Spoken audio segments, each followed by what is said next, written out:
નમસ્કાર મિત્રો, જય શ્રી હરિ વિષ્ણુ. આપ સૌનું સ્વાગત છે અમારી ચેનલમાં. મિત્રો, વર્ષની છેલ્લી એકાદશી મોક્ષદા એકાદશી આ 6 રાશિઓ માટે છે અતિ શુભ. ડિસેમ્બર મહિનાની સાથે જ આ વર્ષ પણ સમાપ્ત થઈ જઈ રહ્યું છે. આ વર્ષની અંતિમ એકાદશી 22-23 ડિસેમ્બરે છે. માર્ગશીર્ષ મહિનામાં આવતી આ એકાદશીને મોક્ષદા એકાદશી કહેવામાં આવે છે. તેને વૈકુંઠ એકાદશીના નામે પણ ઓળખવામાં આવે છે. માનવામાં આવે છે કે વર્ષની આ છેલ્લી એકાદશી કેટલીક રાશિઓના રાશિફળ પર ખૂબ જ શુભ પ્રભાવ પાડશે. તો ચાલો જાણીએ કે વર્ષની આ અંતિમ એકાદશી કઈ રાશિના જાતકો માટે સારો સમય લઈને આવશે. મોક્ષદા એકાદશીનો રાશિઓ પર પ્રભાવ. પહેલી રાશિ મેષ રાશિ. મેષ રાશિના જાતકો માટે મોક્ષદા એકાદશી શુભ સમય લઈને આવી રહી છે.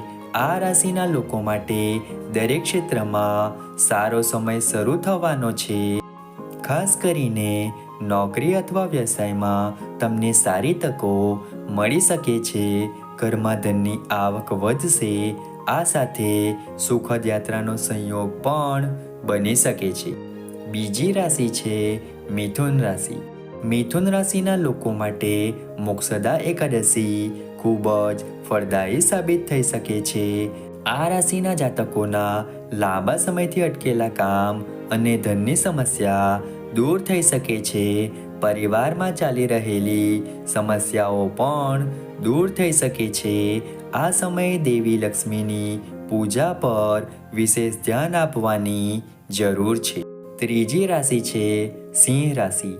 મોક્ષદા એકાદશી સિંહ રાશિના જાતકો માટે શુભ સમય લઈને આવી રહી છે. આ રાશિના લોકોને તેમના કરિયરમાં સારી સફળતા મળી શકે છે.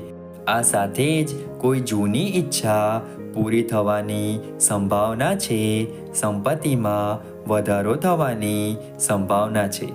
ચોથી રાશિ છે કન્યા રાશિ. કન્યા રાશિના જાતકો માટે મોક્ષદા એકાદશી ખૂબ જ ફળદાયી બની શકે છે. પરિવારમાં ચાલી રહેલા મતભેદોનો અંત આવી શકે છે. તમને તમારા સંતાન તરફથી સારા સમાચાર મળી શકે છે. લાંબા સમયથી ચાલી આવતી સમસ્યાઓનો ઉકેલ આવી શકે છે. પાંચમી રાશિ છે કુંભ રાશિ. મોક્ષદા એકાદશી કુંભ રાશિના લોકો માટે સારો સમય લાવશે. આ રાશિના લોકોને વેપારમાં અણધાર્યો લાભ મળી શકે છે અથવા અચાનક ધન પ્રાપ્ત થઈ શકે છે. આ સમયે તમારે દાન કરવા માટેનો શ્રેષ્ઠ સમય છે. છઠ્ઠી રાશિ છે મીન રાશિ. મોક્ષદા એકાદશી પછીનો સમય મીન રાશિ માટે ખૂબ જ સારો રહેવાનો છે. કોઈ મહત્વપૂર્ણ વ્યક્તિ સાથે મુલાકાત ભાગ્યના દરવાજા ખોલી શકે છે.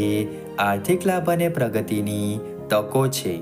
લાલ રંગના ફળોનું દાન કરવું વિશેષ લાભદાયક છે.